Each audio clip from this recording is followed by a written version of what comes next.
तो अभी करें। हाँ हाँ, हम शुरू कर रहे हैं। तो मैं थोड़ा इंट्रोड्यूस कर देती हूँ सभी को। सभी जो मास्टर्स जुड़े हैं, विनीता जी, पल्लवी, संयुक्ता जी, अन्नपूर्णा जी, और जो जुड़ रहे हैं और जो यूट्यूब के माध्यम से जुड़ रहे हैं, आजकल नए नए लोग जुड़ रहे हैं और कमेंट्स कर रहे हैं, सभी को गणेश चतुर्थी की, विनायक चतुर्थी की, ये सारे जो त्योहार आज या कल में मनाए जा रहे हैं, सभी को बहुत बहुत शुभकामनाएं। आपके घर में गणपति जी खूब सारी, ढेरों सारी अबंडेंस, खुशियां, बहुत सारे ज्ञान और खूब सारा जो खुशियों के माहौल बना के रखे। यहाँ पर भी वैसे तो हम दिल्ली में रहते हैं, लेकिन कई सारे पंडाल लगे हुए हैं, मतलब कुछ पंडाल यहाँ भी लगे हैं, पर महाराष्ट्र में, हाँ, उड़ीसा, महाराष्ट्र, गुजरात, इस तरफ ज्यादा पंडाल लगते हैं गणपति के। और सभी को मन से बहुत बहुत धन्यवाद। हम आजकल स्वाध्याय कर रहे हैं ये बुक, 4 एग्रीमेंट्स, 4 समझौते का, डॉन मिगुल रुइस द्वारा लिखी गई ये किताब। और आज रीता चौधरी जी, जो अपने आप अध्यापिका रही हुई हैं कितने ही सालों तक और अब स्पिरिचुअल काउंसलर हैं, वो हमें चौथा एग्रीमेंट, यानी कि हम जितना भी हमसे हो सके हम करें, डू ऑलवेज बेस्ट, इसके बारे में बताएंगे। रीटा चौधरी मैम कई जगहों पे सेशंस लेती हैं, स्पिरिचुअल काउंसलर हैं और दिल्ली से हैं। तो नमस्ते नमस्ते रीता जी, और over to you. Thank you for giving us time on this festival day. और आप हमें बताइए कि ये चौथा समझौता क्या है जो हमारे राइटर बता रहे हैं। Thank you Radha ma'am. Thank you so much for giving me this opportunity. और सभी आत्मबंधुओं को मेरा आत्मबंधन। आप सबको आज गणेश चतुर्थी की बहुत बहुत मुबारक हो। और मैं मन से प्रे करती हूँ कि आज विघ्नहर्ता सबके घर आए और सबके सारे विघ्न दूर करे। तो थैंक यू मास्टर्स। आज हम अपनी बुक 4 अग्रीमेंट्स का 4th एग्रीमेंट आज देखेंगे। तो मैं एक छोटा सा, बिल्कुल छोटा सा रिकैप करूंगी। हमारी जो ये बुक है 4 अग्रीमेंट्स, ये इनके ऑथर डॉन मिगिल रुइस ये कहते हैं कि मनुष्य अपना जीवन जीने का तरीका अपने एक्सपीरियंसेस से सीखकर नहीं जीता, बल्कि उसके जो पूर्वज हैं, उसके पेरेंट्स हैं, उसके समाज ने जो एक्सपीरियंसेस गेन किए हैं, उसके आधार पर जो उन्होंने कायदे कानून बना दिए गए और जो उसके बचपन में ही उसके छोटे से दिमाग में भर दिए जाते हैं, एक बच्चे के दिमाग में फीड कर दिए जाते हैं, उन्हीं को वो बंद आंखों से पूरी जिंदगी फॉलो करता जाता है। ये तो वो हो गया जैसे हम किसी पेट एनिमल को अपने घर में लाकर ट्रेन करते हैं कि घर के किस कोने में वो रेस्ट कर सकता है, और समय के अनुसार उसके बर्तन में जब खाना डाल दिया जाएगा तो वो उसी बर्तन में से खाना खा सकता है। ऐसे ही एक बच्चा जब कुछ समझने लगता है तो अपने पराये का भेद, फेस्टिवल्स मनाने का तरीका, सबसे बेहतर बनने का लक्ष्य कूट कूट कर उसके दिमाग में भर देते हैं। और बच्चे के बड़े होते होते वो जो कायदे कानून हैं, वो जो सबक उसको मिले हैं, वो सारे एक उसके लिए एक कानून की किताब बन जाते हैं। और इस किताब के से हटकर, इन बनाए हुए कायदे कानूनों से हटकर अगर वो चलना चाहे तो इसका मतलब उसने कानून का उल्लंघन कर दिया। उसको एक रिबेलियस, एक विरोधी का, जिद्दी होने का लेबल लगा दिया जाता है। पेरेंट्स का प्यार नहीं मिलता, समाज की नजरों में गिर जाता है। मतलब मनुष्य इस हालत में आ जाता है कि दूसरों को जज करने के साथ साथ वो खुद को भी जज करना शुरू कर देता है कि मैं कौन सा काम कैसे कर रहा हूँ, क्या ये एक्सेप्टेबल है या नहीं, क्या इसकी वजह से मेरे को किसी की कुछ बातें सुननी पड़ेंगी। तो वो खुद को भी अपने आप जज करना शुरू कर देता है। मतलब रिजेक्शन और नॉन एक्सेप्टेंस के फियर में वो अपनी खुशियों को एंजॉय नहीं कर पाता मास्टर्स। ये प्रेशर जो है, ये इसकी जिंदगी में एक वायरस की तरह काम करता है और इंसान की वास्तविकता को धीरे धीरे निगलता चला जाता है। और मजे की बात यह है कि हम किसी को दोषी भी नहीं ठहरा सकते, क्योंकि हम बांटेंगे तो वही जो हमारे पास है। अब हमारे माता पिता, हमारे बुजुर्गों ने अपने पूर्वजों से जो सीखा है वही अपने बच्चों को दे दिया। तो यहाँ ऑथर ने इस बिलीफ सिस्टम से बाहर आने के लिए बड़े सुंदर तरीके से 4 समझौते बनाए हैं, जिनको फॉलो करने से हम अपने डर से बाहर आ सकते हैं। पुरानी एग्रीमेंट्स जो हैं या पुरानी सॉरी बिलीफ सिस्टम से के ऊपर अगर हम मनन करें तो अपने जीवन को बेहतर बना सकते हैं। तो ये 4 एग्रीमेंट्स हैं। पहला तो है कि जो भी बोलो सटीक बोलो, मतलब सही बोलो, अपने शब्दों को नाप तोल के बोलो। और दूसरा है किसी भी बात को व्यक्तिगत रूप में ना ले। अगर आपको कोई कुछ कमेंट कर भी देता है तो ये सोच ले आप कि ये उसकी भावना है, ये उसकी सोच है, उसको आप अपने ऊपर ना ले। और तीसरा है डोंट मेक अजम्पशंस, धारणाएं मत बनाओ। और चौथा अग्रीमेंट है हमेशा अपना सर्वश्रेष्ठ दो, ऑलवेज गिव योर बेस्ट। तो मास्टर्स आज हम ये 4th अग्रीमेंट के बारे में देखेंगे कि यहाँ मिगेल क्या कहना चाहते हैं। वो कहते हैं किसी भी कार्य को करने के लिए 2 इंपॉर्टेंट फैक्टर्स हैं। एक तो है हमारी परिस्थिति यानी सिचुएशन, हम किस सिचुएशन में हैं।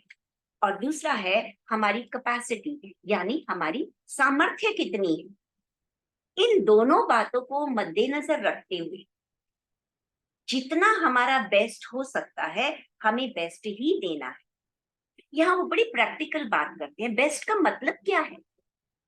बेस्ट का मतलब ये है कि वो कहते हैं कि जैसे हर चीज, हर जीवन पल पल बदलता है, उसी तरह से हमारा जो बेस्ट है वो भी बदलेगा।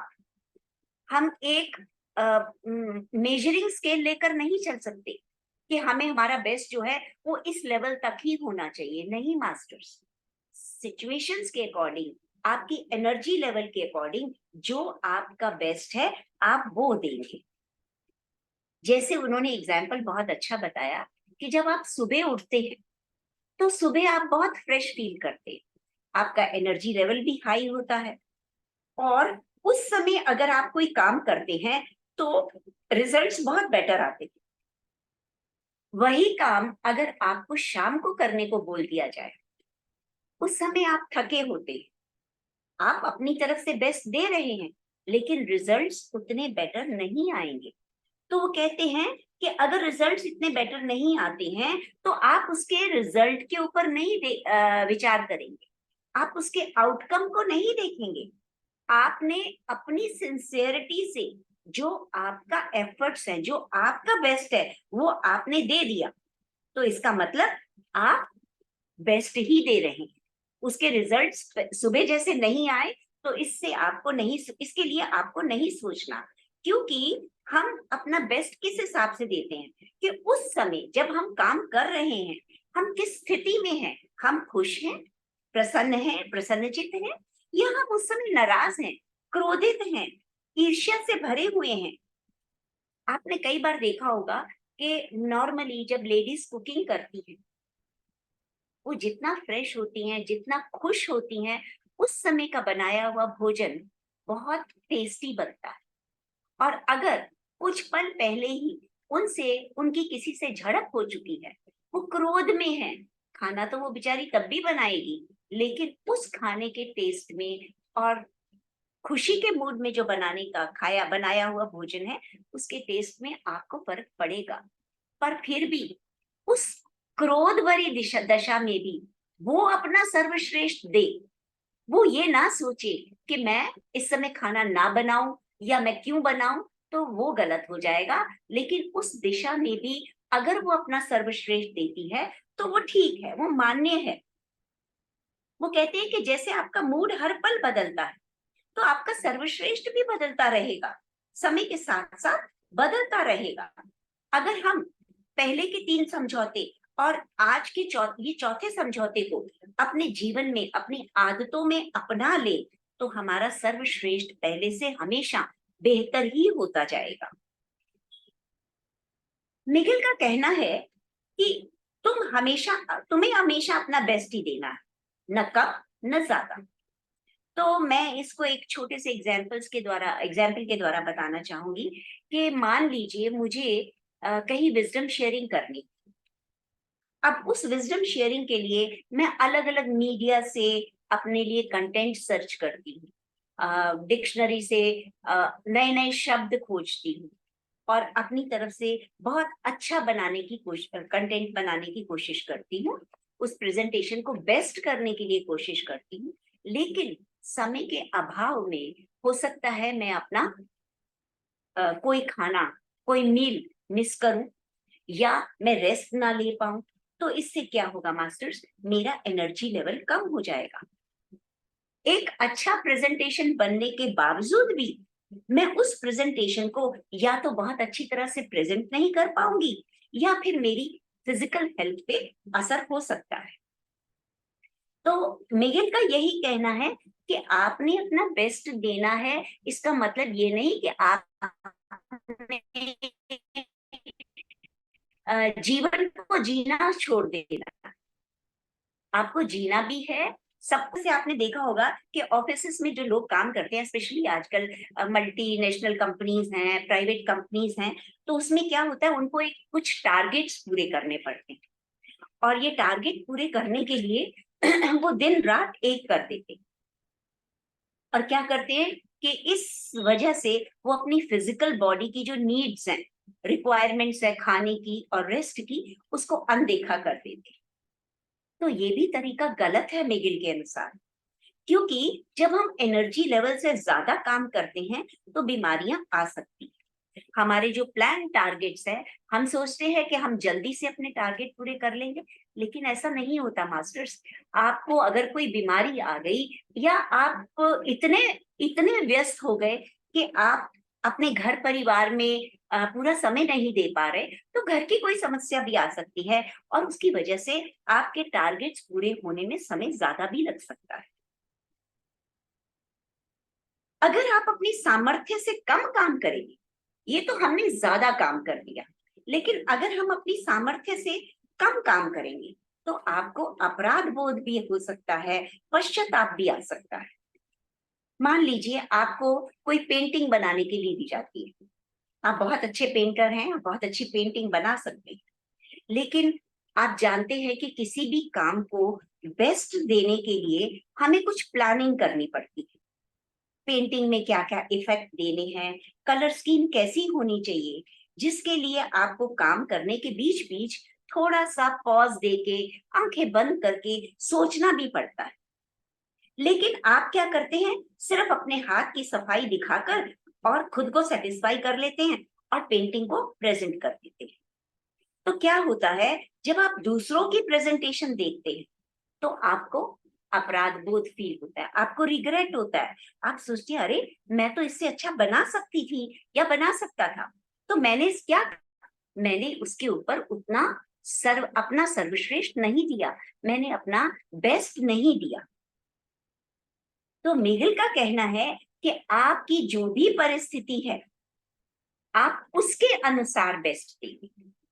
अब मान लीजिए आप अगर बीमार हो, थके हुए हो और उस परिस्थिति में आपको कुछ काम करना पड़ता है, तो वो कहता है कि बीमारी की अवस्था में, मुश्किल की अवस्था में जितना आपका एनर्जी लेवल है, आप उसी के अकॉर्डिंग काम करेंगे, उसके अकॉर्डिंग जो आप बेस्ट दे सकते हैं वो बेस्ट देंगे। तो यहाँ पे भी मैं एक छोटा सा डेली रूटीन का ही एक एग्जाम्पल लेती हूँ कि मान लीजिए आपकी तबीयत ठीक नहीं है, आप बीमार, और आपको पूरा डिनर तैयार करना है। अब आपने कुछ प्लानिंग की होगी कि आज मैं ऐसा बनाऊंगी वैसा बनाऊंगी, लेकिन ऐसी अवस्था में आप क्या करेंगे, आपका बेस्ट क्या होना चाहिए? क्या आपको उसी तरह से इलेबोरेट डिनर बनाना है? नहीं मास्टर्स। अब आप एक सिंपल सा भोजन भी बना सकते हैं, आप नमकीन चावल बना के भी अगर प्रेजेंट कर देंगे तो उस परिस्थिति में आपका वही सर्वश्रेष्ठ माना जाएगा। एक तो ऐसा करने से आपको अपराध बोध नहीं आएगा कि मैंने कुछ भी नहीं किया, और अच्छा ये लगेगा कि ना हिम्मत होते हुए भी, एनर्जी लेवल कम होते हुए भी मैंने सबके लिए कुछ ना कुछ इंतजाम कर दिया। फिर मिगेल का कहना है कि सर्वश्रेष्ठ देने का मतलब ये भी नहीं कि आप लाइफ के, अपनी जिंदगी के सुख और एंजॉयमेंट्स को छोड़ दो, सिर्फ टारगेट पूरा करने में लगे रहो, क्योंकि उससे तुम्हारा हेल्थ, तुम्हारा स्वास्थ्य खराब हो सकता है। यहाँ पे मिगेल का अपना दिया हुआ एक उदाहरण है और बहुत ही अच्छा एग्जाम्पल है। उन्होंने कहा कि एक आदमी बहुत दुखी हुआ, बहुत दुख में रहता था, तो वो स्पिरिचुअलिटी में आया और मेडिटेशन भी करने लगा, और अपने दुखों से बाहर आने के लिए एक बार वो एक बौद्ध टेम्पल में गया। वहां उसको एक मास्टर, वो गुरु की खोज में था, और वहां उसको एक मास्टर दिखे। तो उसने क्वेश्चन पूछा उनसे कि मास्टर, यदि मैं रोज 4 घंटे ध्यान करूं तो मैं कब तक अपने आप को निर्वाण स्थिति में ला सकता हूं? तो मास्टर ने बड़े ध्यान से उस आदमी को देखा और उसको कहा, अच्छा तुम 4 घंटे ध्यान करोगे तो ठीक है, हो सकता है कि तुम 10 साल में उस स्थिति तक, निर्वाण स्थिति तक पहुंच सकते हो, तुम अपने लक्ष्य तक पहुंच सकते हो। ये सुनकर उस आदमी को थोड़ा दुख हुआ। उसने कहा कि उसने सोचा कि मैं तो इससे भी ज्यादा मेहनत कर सकता हूँ। तो उसने कहा, मास्टर अगर मैं 8 घंटे रोज ध्यान करूँ तो मुझे कितना वक्त लगेगा? तो मास्टर ने फिर उसकी ओर देखा और कहा, अच्छा हो सकता है तुम्हें 20 साल में तो अपना लक्ष्य मिल ही जाएगा। वो आदमी बड़ा हैरान हो गया और पूछने लगा कि ज्यादा ध्यान करने से ज्यादा वक्त क्यों लगेगा? तो मास्टर ने बहुत खूबसूरत जवाब दिया, तुम इस प्लेनेट अर्थ पे अपने जीवन को खुशी से जीने आए हो, प्यार पाने और प्यार बांटने आए हो, अपने जीवन में आनंद की बलि देने के लिए नहीं आए। तुम अगर 2 घंटे ध्यान करके भी अपना सर्वश्रेष्ठ दे सकते हो, तो 8 घंटे ध्यान करने से क्या होगा? तुम सिर्फ थकान मिलेगी तुम्हें, तुम आनंद नहीं ले पाओगे, तुम लक्ष्य तक नहीं पहुंच पाओगे, या लक्ष्य को बहुत बहुत लंबे समय के बाद पाओगे। इसलिए अपना सर्वश्रेष्ठ देने की कोशिश करो, ध्यान भी करो और जीवन में खुशी और प्यार बांटकर जियो। तो यदि तुम हर काम को पूरी भावना से करते हो, तुम जीवन को पूरी तरह से जी भी सकते हो, रचनात्मक कार्य भी कर सकते हो, तुम अपने प्रति अच्छा बन सकते हो और समाज और परिवार के प्रति भी समर्पित रह सकते हो। फिर मिगेल कहते हैं कि सर्वश्रेष्ठ देने का मतलब ये नहीं कि तुम ज्यादा समय दो, तुम्हें निष्काम होकर काम करना है। मेन पर्पस क्या है? कि तुम्हें निष्काम होकर काम करना है, कुछ पाने की चाह से काम नहीं करना। फिर इसके बाद जो भी फल मिले वो तुम्हें आनंद ही देगा। तुमने तो क्योंकि फल के बारे में सोचा ही नहीं, तो तुम्हें जो भी मिलेगा वो तुम्हें खुशी ही देगा। लेकिन जो लोग कुछ पाने की चाह से काम करते हैं, उनको आनंद महसूस नहीं होता, और जब आनंद नहीं आया तो समझ लेना कि तुमने अपना सर्वश्रेष्ठ नहीं दिया। फ्रेंड्स, आजकल मैक्सिमम लोग, और वो गलत भी नहीं, मैक्सिमम लोग जो काम करते हैं तो वो एक सैलरी पाने के लिए ही करते हैं, उनको वेतन चाहिए, और वो उस तारीख की भी वेट करते हैं कि जब उनको वेतन मिलेगा। लेकिन यहाँ पर वो कहते हैं कि ठीक है, वो लोग वेतन तो पाना चाहते हैं, मगर जो लोग काम को आनंदित होकर नहीं करते, अपने काम में कोई क्रिएटिविटी नहीं डाल दिखाते, वो मेहनत तो करते हैं क्योंकि वो चाहते हैं कि उनकी नौकरी बरकरार रहे, उनको वेतन मिलता रहे, ताकि वो अपने घर का किराया चुका सके, परिवार के खर्चे चला सके, पर अपने मन में कई तरह की कुंठाएं पाल कर रखते हैं, लोगों से कंपैरिजन करते हैं, वेतन मिलने पर भी उनको वो खुशी नहीं मिलती, वो सिर्फ छुट्टी के इंतजार में रहते हैं कि जिस दिन उनको काम नहीं करना पड़े, ताकि वो शराब पीकर और आराम से पस्त होकर लेटे रहे। ऐसे लोग ना तो खुद से प्यार करते हैं, ना ही अपने जीवन से प्यार करते हैं। और दूसरी तरफ जो लोग काम करने के लिए काम करते हैं, फल की कामना के बिना काम करते हैं, ऐसा नहीं है मास्टर्स के वो वेतन के लिए या सैलरी के लिए भी एक्सपेक्टेशन नहीं रखते, लेकिन वो इस वेतन की वजह से काम में अपनी क्रिएटिविटी ना डाले, ऐसा नहीं होगा। वो काम जो उनको मिला है उसको पूरी लगन से करते हैं और वेतन के भाव को अलग कर देते हैं। कंपनी या ऑफिस की प्रोग्रेस को सामने रखकर, एक लक्ष्य बनाकर फल से जुड़े बिना काम करते हैं, तो फल तो मिलेगा ही। हो सकता है कि अब वो फल उनकी उम्मीद से कहीं ज्यादा मिले।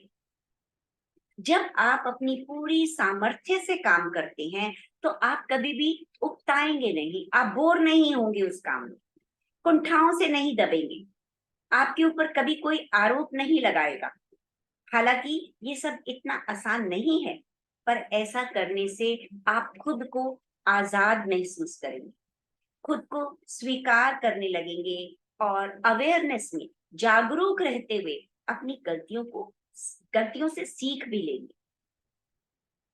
आपको दिन पर दिन काम में आनंद आने लगेगा, आप काम को पसंद करने लगोगे, आपके अंदर से नेगेटिव थॉट्स निकल जाएंगे और कभी भी आपके ऊपर कोई दोषारोपण नहीं कर पाएगा, क्योंकि आपके काम दिखते हैं, आपकी मेहनत, आपकी लगन दूसरों को दिखती है, जिसकी वजह से आपके ऊपर कोई जजमेंट नहीं हो। यहाँ भी मिगेल अपना एक बहुत सुंदर उदाहरण देते हैं। वो कहते हैं कि मैं भी हर काम को पूरी लगन से करता हूँ, मैं अपने हर काम को एक अनुष्ठान बना लेता हूँ और पूरी श्रद्धा से उसे निभाता हूँ। उन्होंने एक एग्जाम्पल दिया है कि मैं जब स्नान करने जाता हूँ तो मैं स्नान करते समय अपने शरीर को बताता हूँ कि मैं उससे कितना प्रेम करता हूँ। मैं अपने शरीर पर गिरने वाले पानी के स्पर्श को अनुभव करता हूँ, उसका आनंद लेता हूँ।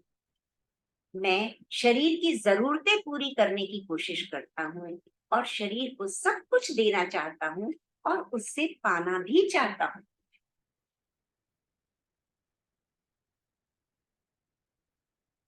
हर काम को अगर हम पूरी लगन से करते हैं तो हमें जो काम में आनंद मिलता है और काम का जो आउटकम होता है वो हमें बहुत सेटिस्फाइंग लगता है। वो कहते हैं कि जिस तरह लोग जो हैं वो ईश्वर की मूर्ति को पूरी श्रद्धा से नहलाते हैं, श्रृंगार करते हैं, अपने भाव प्रकट करते हैं, मंत्र पढ़ते हैं, तो कहते हैं फ्रेंड्स, मूर्ति का महत्व तो आपके अनुष्ठान से है, आपके भावों से है। वास्तव में ईश्वर क्या है? ईश्वर ही जीवन है, ईश्वर कर्ममय जीवन है।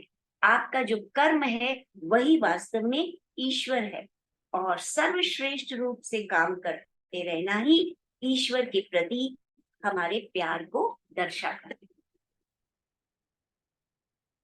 अतीत को भूलकर, अपने पास को भूलकर वर्तमान में जीना ही ईश्वर के प्रति सच्ची कृतज्ञता है।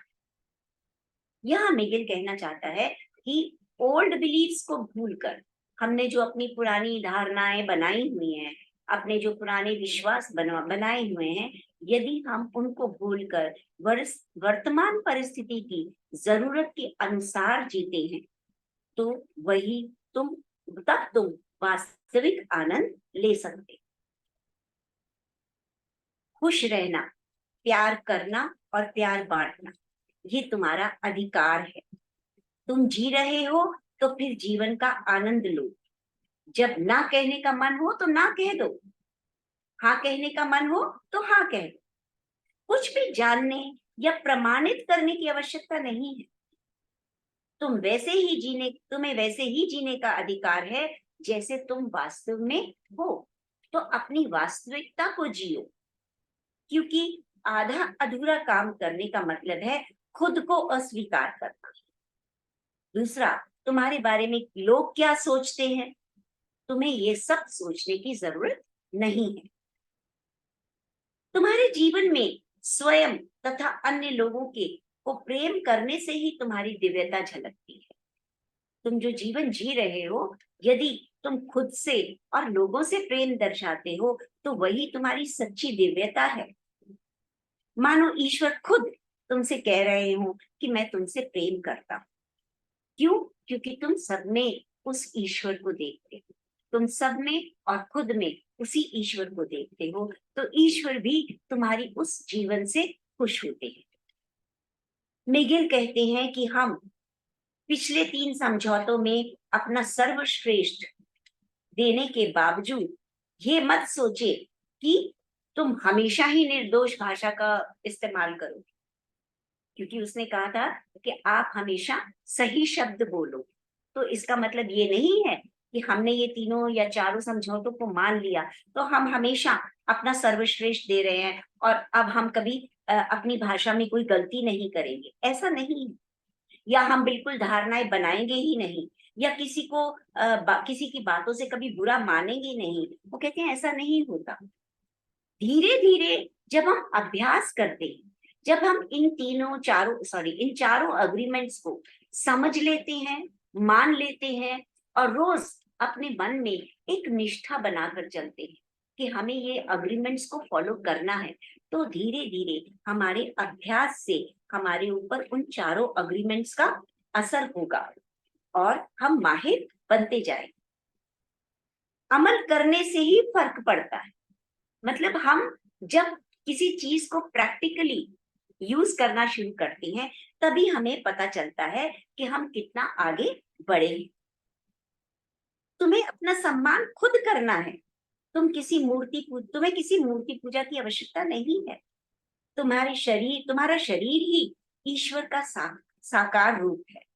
शरीर का आदर करो, शरीर के हर भाग को प्यार दो, अपने मन में प्यार के बीज डालो, तो तुम्हारा हर काम अनुष्ठान बन जाएगा, जिसके द्वारा तुम ईश्वर का सम्मान करोगे। जब तुम चारों समझौतों को अपना लोगे तो भाषा का सही प्रयोग करोगे, किसी किसी की बात का बुरा भी नहीं मानोगे, धारणाएं भी नहीं बनाओगे, काम को जी जान लगाकर करोगे, तो निश्चय ही जीवन सुंदर होगा और तुम अपने जीवन पर 100% नियंत्रण रख पाओगे। नर्क को स्वर्ग में बदल पाओगे। इन समझौतों को अपनाना है, इनके अर्थ और शक्ति का सम्मान करना है। शुरू में इनको अपनाने में मैं भी कई बार असफल हुआ हूं। ऑथर कहते हैं मैं भी कई बार गिरा हूं, कई बार मुझसे भी गलतियां हुई हैं, पर मैं बार बार खड़ा हुआ हूं, आगे बढ़ा हूं और मुझे अपने ऊपर कभी गलानी नहीं हुई। मैं बार बार गिरता रहा, उठता रहा, चलता रहा और हर बार ये काम पहले से आसान होता चला गया। अगर आज एक समझौता तुम तोड़ भी देते हो तो कल एक नया शुरू कर सकते हैं, परसों एक और शुरू कर सकते हैं। शुरू में कठिनाई होगी, पर रोज दर रोज ये आसान होता जाएगा और एक दिन तुम हैरान होगे कि जीवन इतना रूपांतरित कैसे हो गया। और वो कहते हैं लास्ट में कि ये सब करने के लिए आपको धार्मिक होना भी जरूरी नहीं है, किसी चर्च या मंदिर में जाना भी जरूरी नहीं। एक समय में एक ही दिन के बारे में सोचो, अपनी पूरी कोशिश करो कि इन समझौतों को निभा सको। तुम देखोगे कि जीवन कितना आसान होता जाता। तो थैंक यू मास्टर्स। मेरी तरफ से मेरी समझ के अनुसार उन्होंने चौथे नियम में यही कहा है, बाकी आप अपनी विजडम ऐड कर सकते हैं, आप कुछ इस पे कमेंट्स कर सकते हैं। Thank you Rita ma'am. आपने ये पूरा मतलब डिटेल में हमें समझाया कि हम अपना बेस्ट कैसे दे सकते हैं। और विनीता जी आपको प्रणाम कर रही हैं, कमेंट में नमस्ते भेज रही हैं। और थैंक यू। बहुत अच्छा आपका आपने बताया उदाहरण सहित। बहुत बहुत धन्यवाद मैम, बहुत बहुत धन्यवाद। मैं बस बाकी लोगों को आज मौका दूंगी, आप कुछ कहें और कोई। तो मेरा मन ये आ रहा था कि ये जो आपने दिया ना कि कभी हम सिर्फ चावल मतलब बना सकते हैं, सुबह के वक्त हम अच्छा करते हैं, तो अपने आप को भी जज ना करें, अपने आप के लिए भी धारणाएं ना बनाएं, अपने आप के लिए भी अपशब्द ना कहें। और अपना हर समय मतलब उसे जो अनुष्ठान जो प्रोजेक्ट बनाने का जो आपने बताया या मतलब ऑथर के द्वारा ये महत्वपूर्ण पॉइंट्स लगे। कि हर चीज में अपना दिल लगाओ, ऐसे नहीं कि बस मतलब उसके कार्य को संपन्न करने के लिए हम करें। तो बहुत अच्छे उदाहरण आपने दिए और आज गणेश चतुर्थी के अवसर पर ये सारों चारों का एक सम्मिश्रण मिश्रण जो बना के आपने दिया, तो ये मतलब सबका फिर मतलब समझ में आ रहा है कि हाँ, कैसे ये ऑथर बोलना चाहते हैं। तो थैंक यू अनुराधा मैम। अब कोई और अगर कुछ कहना चाहते हैं या उनके मन में कुछ आया है या कुछ वो ऐड करना चाहते हैं, तो प्लीज। नमस्ते अनुराधा मैम, सभी को नमस्ते। नमस्ते वंदन। और सभी को विघ्न विनाशक गणेश जी की आज त्योहार है, सभी को बधाइयाँ हो और सभी के जीवन में विघ्न दूर करे गणेश जी और सभी ज्ञान और ध्यान को सभी के जीवन में और एक्सपेंड करे, सभी की चेतना बढ़े। यही विशेष के साथ मैं शुरू करूंगी। रीता मैम को बहुत बहुत धन्यवाद। बहुत एक्सप्लेन वर्ड्स नहीं है, बहुत अच्छे से लिया। जिसने भी चारों लिए हैं एग्रीमेंट्स, बहुत ही अच्छा रहा। सारे पॉइंट्स मतलब क्या करना है क्या नहीं करना है, सभी को इन्वॉल्व एक एक करके। लेकिन मैम ने इतने अच्छे से समझा है कि ऐसा नहीं कि आप कभी आपके उसके अनुसार नहीं कर सकते, बहुत अच्छा नहीं कर सकते, लेकिन जितना हो सकता है उतना बेस्ट दो। वातर ने बोला कभी कभी मैं भी फेल हुआ हूँ, ठीक है, कल फिर उठ के खड़ा हो जाओ। ये अच्छा लगा। नहीं तो हम अपने आप में ही कुंटा पाल लेते हैं, अरे मैं ये नहीं कर पाए, और उसी के कारण नेक्स्ट डे भी हाँ। मतलब नेक्स्ट मोमेंट में हमारा बिगड़ता है। जो अभी सही करने का वक्त आया वो भी नहीं, अरे मैंने कल अच्छा नहीं किया, सुबह अच्छा नहीं किया, उसी में हमारा ये होता है। तो बहुत ही अच्छे से करा और खुद से प्रेम करो, और जीवन ही ईश्वर है। और आप पूजा पाठ ये अलग से करने की जरूरत नहीं है, प्रेम बांटो और प्रेम से रहो। ये मतलब सरलता के साथ आतर ने बताया, और मैडम ने बहुत अच्छे से ऐसा होता है ना, पानी चलता है, फ्लो होता है इजीली, ऐसे मैम ने बोला तो बहुत अच्छा लगा। धन्यवाद आपको भी, मैम को भी, बाकी सभी को भी थैंक धन्यवाद। यू अन्नपूर्णा जी, आपके परिवार में भी विघ्नहर्ता सभी बहुत खुशियां लाए। और धन्यवाद। अविनाश विनायक कोई जुड़े हैं तो उनका भी बहुत स्वागत है। और रीता जी बहुत बहुत धन्यवाद। कोई और कुछ कहना चाहेगा अ, या कुछ बताना चाहेगा इस विषय में?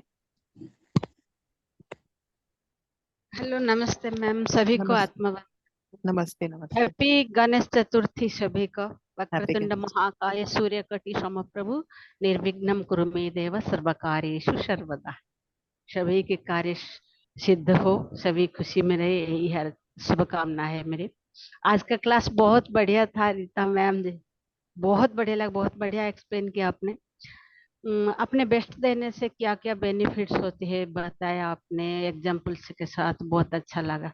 आपने आपने बताया अपने बेस्ट देने से खुद को आनंद मिलता है, परफेक्शन आ जाता है ड्यूटी में।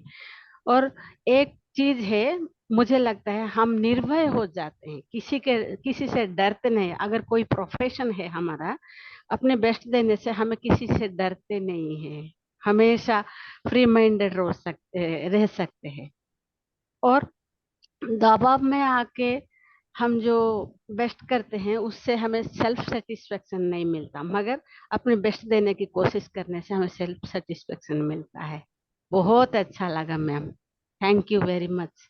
एज ए टीचर मैं ये कहना चाहती हूँ, कोर्स ऑफ स्टडी के हिसाब से टाइम से हम कोर्स का कंप्लीट करना है, हमारा टारगेट होना नहीं चाहिए। एक विषय को बच्चों को समझाने के लिए जितना हो सके हमें कोशिश करके अपना बेस्ट दे तो बहुत अच्छा रहता है, बच्चों की इम्प्रूव हो सकता है। आज शायद वो समझ ना पाए, मगर जब बड़े होंगे तभी तो हम उनके सबकॉन्शियस माइंड में ये सब होगा ना, तभी उन्हें काम आएगा। जैसे कि मैं बचपन में जो पढ़ी थी तभी मन लगा के नहीं सुनी थी, मुझे लगता था, लेकिन आज मेरे काम में आ रहा है। जब मैं टीचिंग दे रही हूँ, वो सब बातें, वो सब एग्जाम्पल्स मेरे टीचर्स की याद आते हैं अजी आज। इसीलिए मुझे बहुत अच्छा लगता है मैम। इसे लक्ष्य रख के मैं चल रही हूँ। आप सभी के आशीर्वाद से बहुत हैप्पी में हूँ। Thank you very much to all. Thank thank you. You Sanyukta ma'am, thank you so much. जी जी जी आपने बहुत अच्छा ऐड किया। जी मैम जी। तो हम अपने जो प्रोफेशन में, चाहे हम खाना बना रहे हैं, टीचर हैं या कोई और प्रोफेशन है, तो उसमें अपना मन लगा के करें। और सही कहा कि मतलब सिलेबस कंप्लीट नहीं करना है कि भाई ऐसा, जैसे हम ये सेशन कर रहे हैं तो अपना मन हर एक सेशन में जो स्पीकर है अपना पूरा मन लगा देता है। तो इससे उस पर जो सुनता है या पार्टिसिपेट करते हैं उसमें उसको बहुत मतलब रुचि आती है। तो किताब तो हम ऐसे भी पढ़ सकते हैं, पर किसी के मुंह से सुन लेते हैं, उसकी भी उसमें एनर्जी आ जाती है। तो ये वीडियो पूरा लाइव हो जाता है। मैंने कई सारे वीडियो दोबारा भी सुने हैं, तो उसमें वो जो एक शक्ति सी होती है, एक ऊर्जा सी होती है, क्योंकि वो ऑथर ने, जो स्पीकर है, उसने वो दोबारा से उस पे वो शक्ति डाली गई होती है। तो बहुत बहुत धन्यवाद संयुक्ता जी ये पॉइंट बताने के लिए। आप सभी को गणेश चतुर्थी की बहुत हार्दिक शुभकामनाएं। जो नए लोग जुड़ रहे हैं उनको भी बहुत बहुत धन्यवाद। शिरीषा मैम, आप शायद कुछ बोलना चाह रहे थे।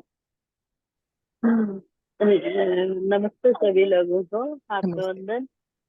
बहुत अच्छा बोलिए मैम। रीता मैम बहुत अच्छा एक्सप्लेन करते। मेरे को बीच बीच में कोई फोन आए तो ठीक से नहीं सुनी, मैं फिर से सुनती हूँ। बहुत अच्छा एक्सप्लेन करते ma'am. Thank you ma'am. Thank you Madhulen ji, Sanyukta, Pallavi ji, Vinita, Avinash, सभी लोग जो जुड़े हैं, त्योहार भी मना रहे हैं, घर का काम भी कर रहे हैं और यहाँ सेशन में भी आ रहे हैं। तो आप सभी का बहुत बहुत धन्यवाद। नमस्ते। और रीटा मैम, बहुत बहुत धन्यवाद आपका, बहुत बहुत धन्यवाद। Thank you so much, thank thank you you all ma'am. Masters. Thank you ma'am. Thank you thank you Madhulen. Ma'am, बहुत अच्छा थैंक बोला यू। आपने। सभी को हैप्पी गणेश चतुर्थी। हैप्पी गणेश आपको चतुर्थी। भी, अविनाश आपको भी जी, बहुत मुबारक हो। हैप्पी गणेश चतुर्थी जी हैप्पी गणेश सभी हैप्पी को, चतुर्थी गणेश सभी को। चतुर्थी थैंक यू जी, सभी थैंक को यू। थैंक बहुत यू। बहुत थैंक यू मैं thank you. Thank you ma'am, thank you.